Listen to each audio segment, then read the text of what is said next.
você que acompanha o canal Meu Sítio em Casa, tudo beleza? Espero que estejam muito bem. Eu vou bem demais com a graça de Deus. E nesse vídeo de hoje, pessoal, damos continuidade ao processo de elaboração do nosso vinho Clarete, utilizando, pessoal, uvas tintas, Máximo, e uvas brancas Sauvignon Blanc. E, pessoal, esperamos aí ter um resultado maravilhoso nesse estilo de vinho super diferentão e muito bacana. Então, pessoal, confira esse vídeo até o final, que vamos aqui para o processo de maceração e vamos fazer a medida aqui, vamos tirar a medição ali do grau Brix, né, que também a gente pode converter para densidade e estimar, então, aí o potencial alcoólico do nosso vinho Clarete.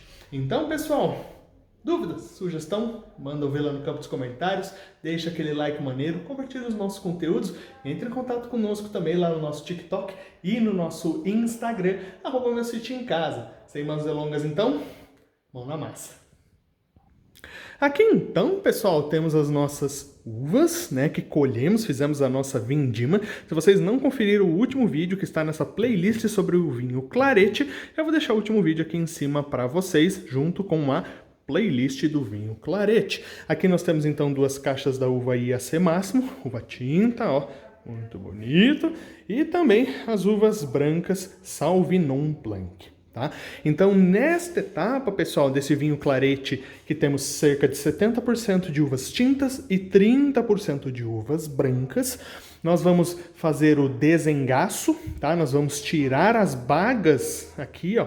Vamos tirar as bagas do rax, tá? Que é aqui o engaço da uva, essa partezinha aqui, tá? E vamos aí esmagar as nossas uvas e levar para o nosso tanque de fermentação.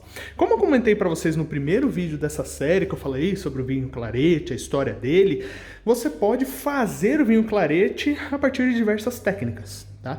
Aí fica muito a escolha do enólogo aí, de quem está elaborando o vinho, tá? A gente pode, por exemplo, fazer a maceração das uvas tintas e brancas separadamente, tá? E depois juntá-las. A gente pode fazer a maceração tudo junto, que é o que eu vou fazer, tá? Eu vou optar por essa técnica, porque eu acho o resultado bem bacana, que foi o que eu fiz da outra vez, e achei o resultado muito interessante, tá? Vocês podem fazer, por exemplo, maceração das uvas tintas, deixá-las com a casca, remontar de 8 em 8 horas, e as uvas brancas vocês já podem levar direto para prensagem, tá? Você não deixar nenhum período, né, com a casca, então aí você só depois vai misturar quando, né, fizer a separação, fizer a descuba, né, da parte sólida da parte líquida, aí você pega a parte líquida que vocês vão tirar da prensagem da Máximo e depois só junta com a parte líquida já desde o início que você fez a prensagem com a uva branca. Também é uma opção, tá? Então, existem várias formas de você conduzir o processo de elaboração do vinho Clarete, tá? E aí fica bem a cargo do enólogo. E cada forma, pessoal, que vocês optarem, vocês vão ter um resultado diferente, isso eu garanto. Na cor, aroma, sabor, complexidade, nos taninos ali, na questão da boca. Então, assim, cada forma que vocês optarem, vocês vão ter um resultado diferente. Se vocês tiverem uma quantidade boa de uva, até sugiro que vocês façam de um mesmo lote das mesmas uvas, tá? Respeitando essas mesmas proporções, né? 70-30, 80-20, 65-35, né? E vocês utilizem estilos diferentes no processo de maceração e depois juntar ou faz tudo junto. Depois vocês vão ver aí, né? Anota ali as diferenças que vocês vão ver que o resultado lá no final vai ser bem diferente. Pois bem, temos então aqui as nossas uvas, tá? Temos aqui um bowl que eu vou utilizar de apoio, então eu vou ir pegando, desengaçando por aqui, esmagando e depois passando por nosso tanque. E os engaços e as uvas que a gente descartar, tem uma uvinha feia, tem um negocinho ali que não tá legal, os racks a gente vai jogando na sacolinha para depois descartar. Tá bom? Eu tenho aqui esse aqui de apoio, para depois a gente, né, misturar bem as brancas com as tintas, tá? Tem o nosso álcool 70, tudo aqui já está sanitizado, tá? A bancada, o bowl, então tudo que tiver contato direto ou indireto com o nosso mosto tem que ser bem limpo e sanitizado, tá?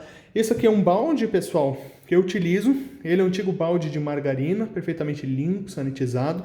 Lavei ele com sabão neutro, água corrente, depois sanitizei ele e tampa, lavei por dentro e por fora, tá? E também sanitizei com álcool 70. Beleza? Aqui nós temos o nosso refratômetro, que nós vamos tirar a medição de grau Brix.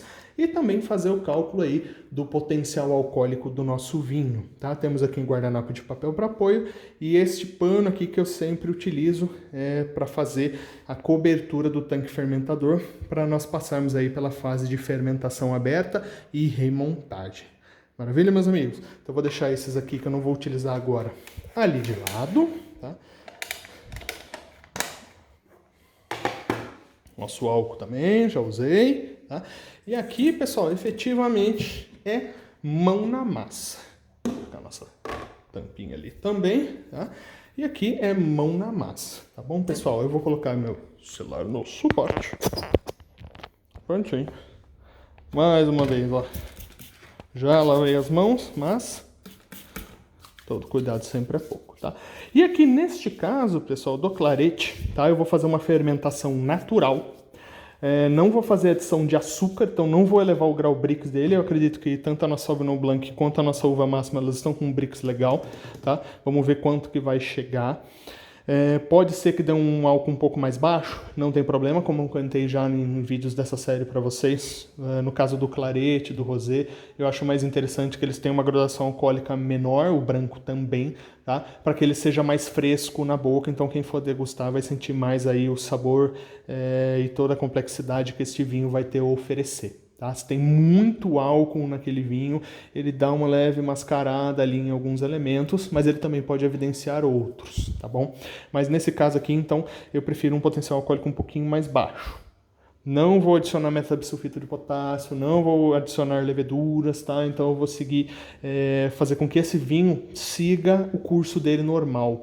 Vou aproveitar então as leveduras índias, tá? As leveduras selvagens que estão presentes na casca das uvas, tá?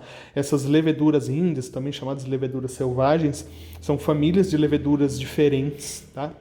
Geralmente aquela que você compra de linha, de mercado, que você inocula, pode ser aquele fermento papão também, são da família Saccharomyces cerevisiae. Tá? Geralmente as índias, elas são de outras famílias de nomes bem complexos e que eu não lembro agora, tá?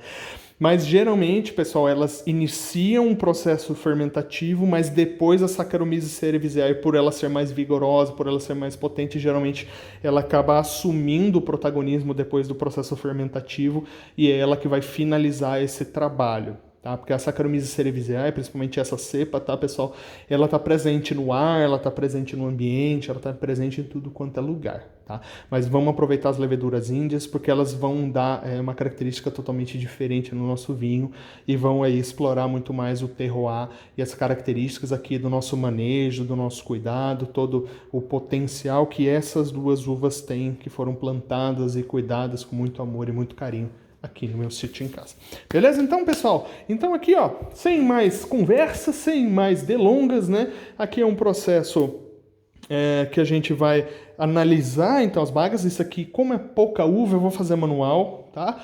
Eu já adquiri alguns equipamentos em parceria com o nosso grande amigo, o canal Vinho do Barba. Meu amigo Barba aí, fica um forte abraço. Se você não conhece o canal dele, eu vou deixar o link do canal Vinho do Barba aqui em cima, canal super bacana.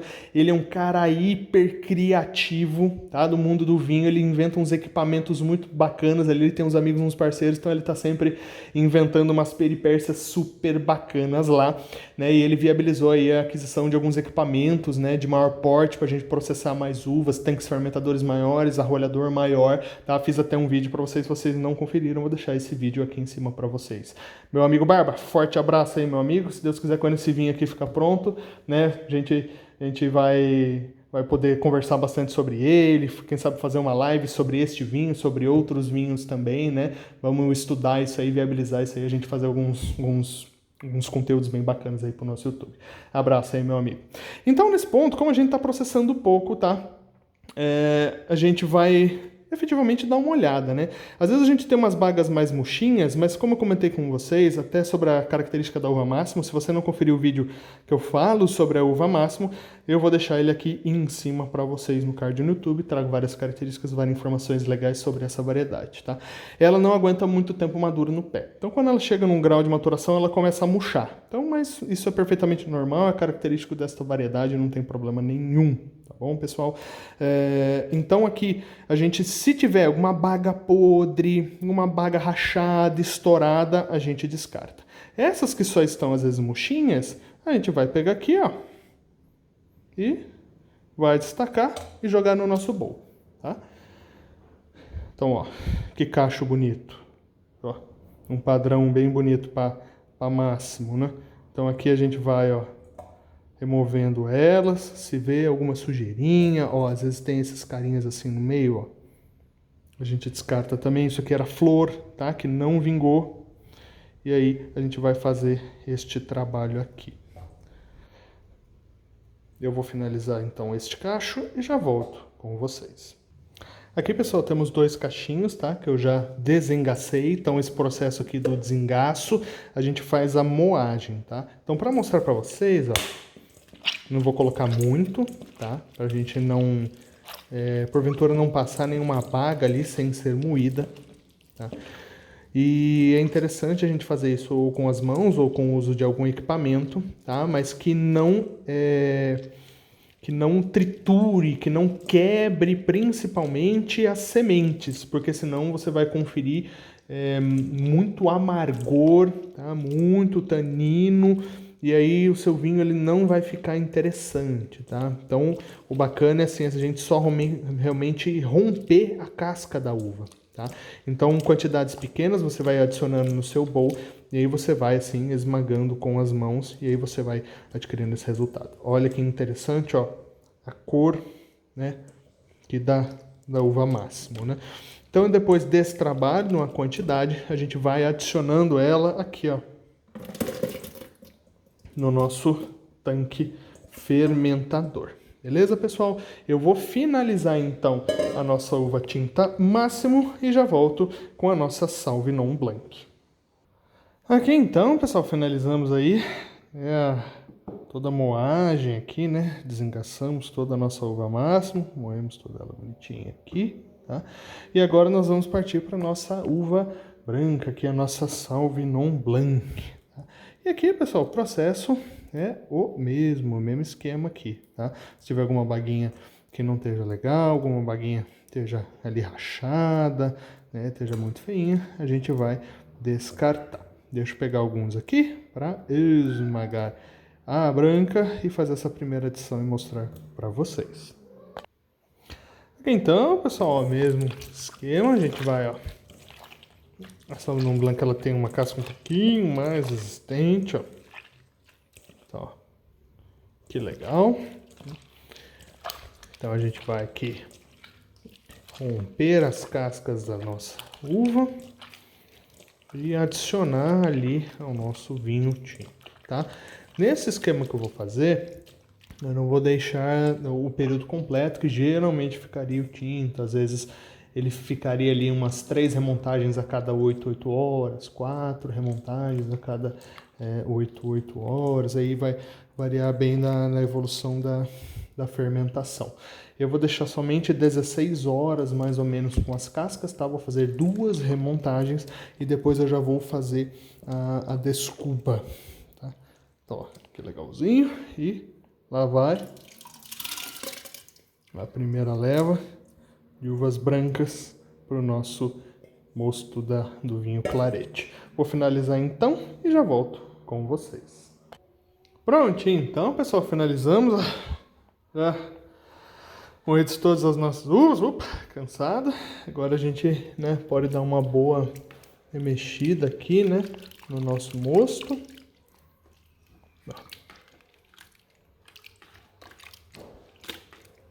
Um aroma bem interessante aqui.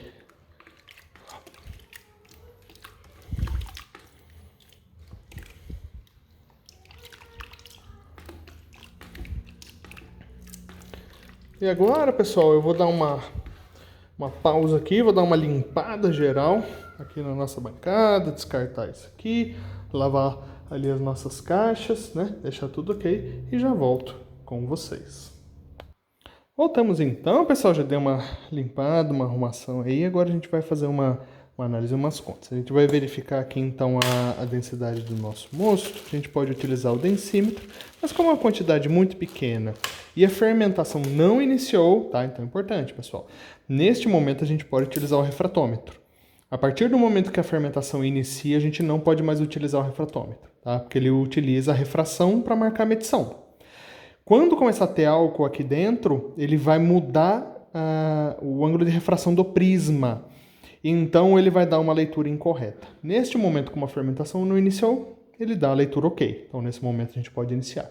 Iniciou a fermentação, não utilize mais o refratômetro, a gente vai utilizar o densímetro. Beleza? Então, as medições iniciais, com uma quantidade pouca, né, para não sujar proveta, pegar densímetro, ele é sensível, pode quebrar, a gente vai utilizar o refratômetro. Tá?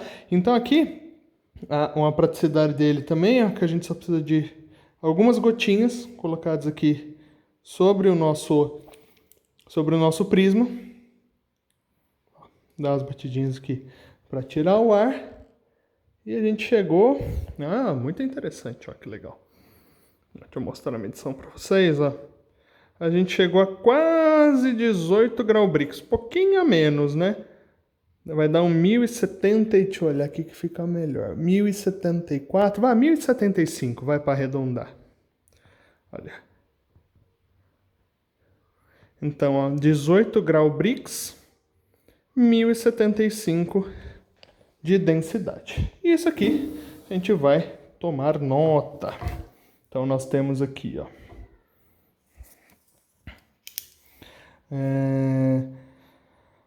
18 graus Brix.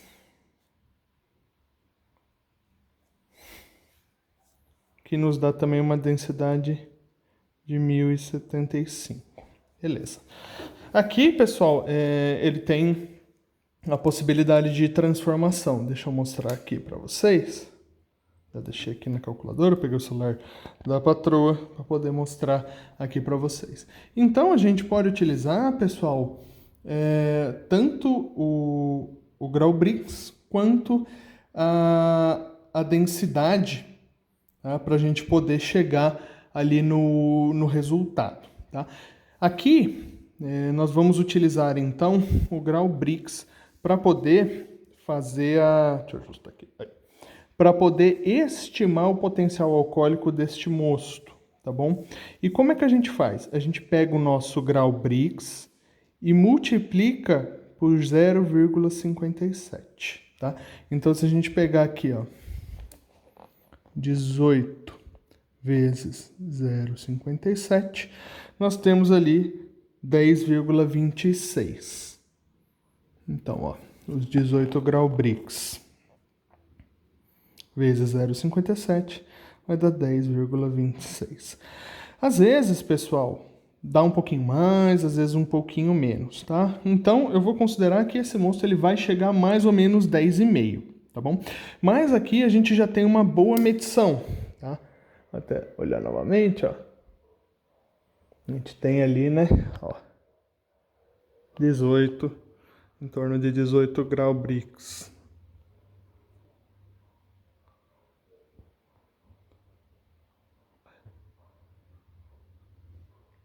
Dá um pouquinho menos de 1075, um pouquinho abaixo, né, de 18, vai dar talvez uns 1072, 1073 na realidade. Podemos trabalhar com 1075, tá? Para ter medidas exatas mesmo, só com análise mesmo no laboratório, tá, pessoal? Mas a gente utilizando aqui no refratômetro, a gente já tem uma medida bem próxima. Então eu acredito, tá? Trabalhando com essas medidas, 18 Brix, tá? Fazendo essa estimativa, que a gente chega aí a um grau alcoólico de uns 10,5, que eu acho que o vinho clarete é uma medida interessante. Tá bom, pessoal? Se fosse para a gente fazer a conversão, se vocês tiverem curiosidade, tá? O 18 ele não tá certinho, porque lá quando a gente olha no refratômetro, tem lá a medida dos 18, né? E aqui um pouquinho para cima tá o 1075, tá? E ele deu um pouquinho abaixo aqui do 18, ele deu quase 18. Então, eu acredito, tá, que ele dá um pouquinho menos que 1075. A gente tá trabalhando com essa medida, tá bom? Mas se for para você, pô, Diego, não tem o meu refratômetro, tem alguns modelos que não tem o modelo a medida de densidade junto. Ele só mostra grau Brix. Tem como fazer a conversão? Tem, deixa eu mostrar para vocês. Você pega o 18, multiplica por 4, e o que der, você adiciona 1000. Então, ó, vamos supor que deu certinho 18 graus Brix. Não deu, deu um pouquinho diferente, tá?